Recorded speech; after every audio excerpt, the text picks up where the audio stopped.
নমস্কার দর্শক বন্ধুরা, রেপ স্পোর্টস বাংলা পর্দায় আপনাদের সকলকে আরেকবার স্বাগত। আমি রাহুল, আর এই মুহূর্তে আরও একটি গুরুত্বপূর্ণ ট্রান্সফার আপডেট নিয়ে চলে এসেছি আপনাদের সকলের জন্য এই ভিডিওতে। গতকাল রাত্রে অবশ্যই ইস্ট বেঙ্গল নিয়ে একটি ট্রান্সফার আপডেট আপনাদের সকলের সাথে শেয়ার করেছি। Ayushdev Chhetri is linked with East Bengal. কিন্তু এই ভিডিওতে যে ট্রান্সফার আপডেটটা দেবো আপনাদেরকে, সেটি হচ্ছে অবশ্যই রিলেটেড টু মোহনবাগান। সুতরাং অবশ্যই ভিডিওটি শেষ পর্যন্ত দেখুন, এবং এখনও যারা এই চ্যানেলটিকে লাইক, শেয়ার এবং সাবস্ক্রাইব করেননি, প্লিজ ডু দ্য নিডফুল। তো চলুন শুরু করা যাক। গতকাল রাত থেকে সোশ্যাল মিডিয়াতে একটি খবর কিন্তু ভাসছে, সেটি হচ্ছে লাল্লিনজোলা ছাংতে টু মোহনবাগান। সো এই খবরটা কতটা সত্য এবং পাশাপাশি এর পিছনে ব্যাক স্টোরিটা কী, সেটাই আপনার সকলের সাথে রিভিল করব এই ভিডিওতে। প্রথমত লাল্লিনজোলা ছাংতে টু মোহনবাগান এইটা বলাটা ভুল হবে, বাট এটা বলা যেতে পারে যে Mohun Bagan is in talks with Lallianzuala Chhangte, অর্থাৎ ন্যাশনাল টিমের রেগুলার খেলা এই যে উইঙ্গার লালিনজোলা ছাংতে, তার সাথে কথাবার্তা চালাচ্ছে মোহনবাগান। এবং এটা শুধু এই মৌসুমের ট্রান্সফার উইন্ডোতে নয়, গত 2-3টে ট্রান্সফার উইন্ডোতে অবশ্যই মোহনবাগানের প্রাইম টার্গেট কিন্তু ছিল। 2-3টে সামার ট্রান্সফার উইন্ডোতে মোহনবাগানের প্রাইম টার্গেট ছিল লালিনজোলা ছাংতে, এটা আমরা সকলেই জানি। এবং এবারও মোহনবাগান কিন্তু টার্গেট করছে ছাংতেকে। অবশ্যই ছাংতে ন্যাশনাল টিমের রেগুলার প্লেয়ার, এবং আমরা সকলে জানি আইএসএল এর one of the best Indian player বলতে গেলে। মুম্বাই সিটি এফসির হয়ে কনসিস্টেন্টলি যেভাবে তিনি খেলে গেছেন, এবং কয়েকটা সিজনে তার যে স্ট্যাট, সেটা কিন্তু বিদেশিদেরকেও ছাপিয়ে গেছে অনেক সময়। তো অবশ্যই no doubt he is one of the gifted Indian talent in in in Indian football, in Indian Super League বলতে পারেন। এবং এবারেও মোহনবাগানের প্রাইম টার্গেট কিন্তু এই লালিনজোলা ছাংতে। এই মুহূর্তে মোহনবাগান কিন্তু কথাবার্তা চালাচ্ছে, অ্যাডভান্স স্টেজ বলা ভুল, কথাবার্তা চালাচ্ছে। এবং এর পিছনে একটা ইনসাইড স্টোরিও রয়েছে যে কেন এবার ইটস ভেরি মাচ পসিবল যে ছাংতে মাইট জয়েন মোহনবাগান। তার কারণ হচ্ছে মুম্বাইয়ের যদি ফাইন্যান্সিয়াল স্টেবিলিটি যদি দেখেন, সেটা কিন্তু এবছর খুব একটা ভালো নয়। কারণ গত বছর সিটি ফুটবল গ্রুপ, যারা মুম্বাইয়ের কিন্তু লং টার্ম একটা ইনভেস্টার ছিল, সিটি ফুটবল গ্রুপ, তারা কিন্তু গত বছরই কিন্তু সরে দাঁড়িয়েছে, এবং তারপরেই ফাইন্যান্সিয়ালি কিন্তু এই মুম্বাই একটু হলেও আনস্টেবল। আমরা গত মৌসুমে দেখেছি তারা কিন্তু একটা নিম্ন বাজেটের দল গড়েছিল। আমরা জানি বিদেশি ছিল, 4 বিদেশি ছিল, কিন্তু বাকি যদি দেখেন অনেকটা নিম্ন বাজেটের কিন্তু দল নিয়ে মুম্বাই খেলেছিল। এবং এবছরও আসন্ন মৌসুমের জন্য যে দল গঠন করবে মুম্বাই, তারা কিন্তু অনেকটা বাজেটে কাটছাট করছে। এবং সেই কারণে অনেক প্লেয়ার যাদের স্যালারি, তাদের হাই ভ্যালু স্যালারি বা তাদের ডিমান্ড বেশি, সেই সমস্ত প্লেয়ারদের সাথে কিন্তু সম্পর্ক ছিন্ন করতে চলেছে মুম্বাই সিটি এফসি এবছর। কারণ তাদেরও এবার কিন্তু বাজেটটা অত্যন্ত কম আসন্ন মৌসুমের জন্য। অলরেডি আমরা এফসি গোয়াকে দেখেছি যে তারা মানলো মার্কুয়েজের মতন হেড কোচকে ছেড়ে দিয়ে ইন্ডিয়ান হেড কোচ গৌরমাঙ্গি সিংয়ের উপর আস্থা রাখছে আসন্ন মৌসুমের জন্য। আসন্ন মৌসুমে কিন্তু তাদের এফসি রয়েছে, বাট তাও বাজেট কম করার জন্য কিন্তু তারা বিভিন্ন অন্য রকমের অ্যাপ্রোচ নিচ্ছে, এবং এই একই পথে হাঁটছে কিন্তু মুম্বাই সিটি এফসি।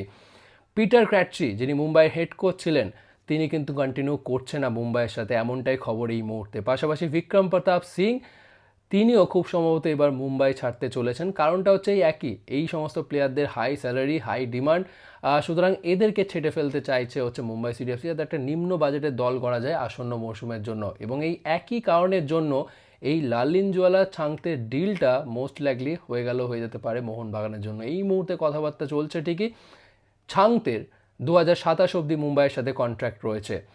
এবং যদি ছাং থেকে এবছরই মোহনবাগানে আনতে হয়, দেন মুম্বাইকে কিন্তু একটা ট্রান্সফার ফি দিতে হবে মোহনবাগানকে, যেহেতু তার আরও 1 বছরের কন্ট্রাক্ট বাকি রয়েছে।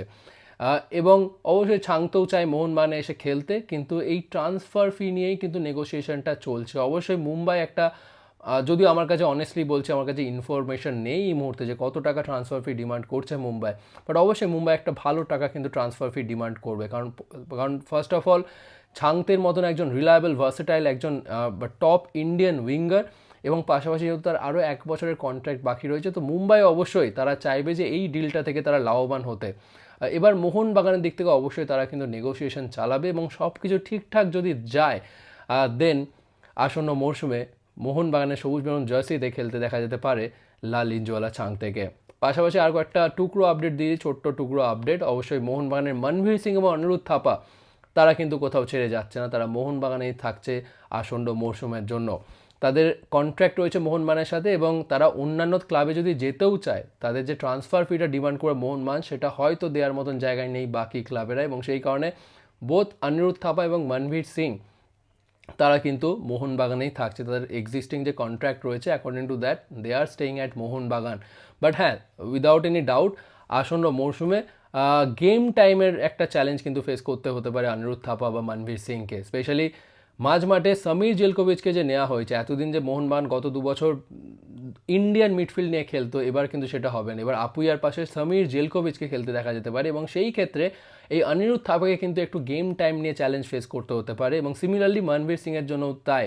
যদি সত্যি এই লালিনজোলা ছাংতে ডিলটা যদি কমপ্লিট হয়ে যায়, চাংতে অবশ্যই লেফট উইংয়ে খেলতেই বেশি পছন্দ করে, বেশিরভাগ সময় অধিকাংশ সময় তাকে সেখানেই খেলতে দেখা যায়। তো সেই ক্ষেত্রে মনভীর সিংকেও কিন্তু একটু গেম টাইম নিয়ে চ্যালেঞ্জ ফেস করতে হতে পারে। So let's see how they deals with this in the upcoming season.